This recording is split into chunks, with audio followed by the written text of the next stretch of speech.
Soon, we were sitting in front of the cave facing the Ganga. The sun had painted the sky a beautiful pink. Now, said Babaji, do you think that your photographer could have taken a picture without my concurrence? No, and I will tell you why. Look at me now. I shifted my gaze from the flowing waters and looked in his direction. Oh! I exclaimed loudly, surprised by what I saw. Instead of his body, all I could see was a grey, translucent silhouette. Babaji's voice, which now came from the shadowy outline, continued. How do you see an object? Light falls on an object and its reflected rays fall on the lens of your eyeballs and an image is formed. It's the same for a camera. The light is reflected onto the camera lens and the image falls on the film. Well, what if we know how to prevent the light rays from reflecting back and instead absorb them into our bodies? A powerful mind tuned to the stillness of the Supreme Self, the core of our consciousness, can control the light rays, absorb them and not let them reflect. You would then see only a grey, translucent outline and not the body you are familiar with. Under dimly lit conditions, you would not even see the outline. That's exactly what I am doing now. Not letting the light rays reflect. The camera would not have captured the image if I so desired. I said, got the message, Babaji, please reappear in the form I love to see.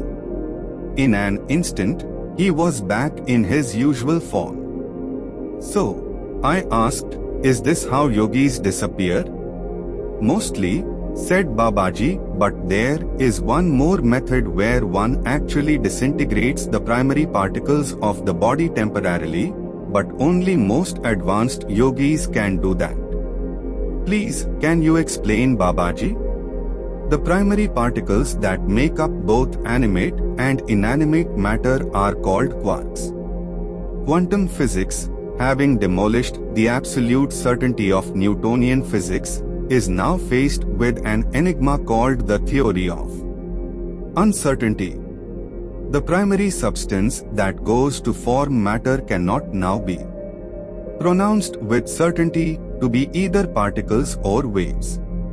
Strangely, when observed, they tend to shift from particles to waves and vice versa. When they are observed behaving like particles, they suddenly start behaving like waves.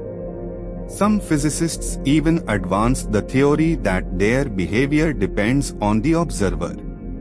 However, the great rishis hold that consciousness is the primary core of all existence and that at the deepest level, it can change particles to waves or waves to particles at will. A completely tranquil mind, which the Vajrayana Buddhists call the vacuous mind, is in tune with this core of all existence.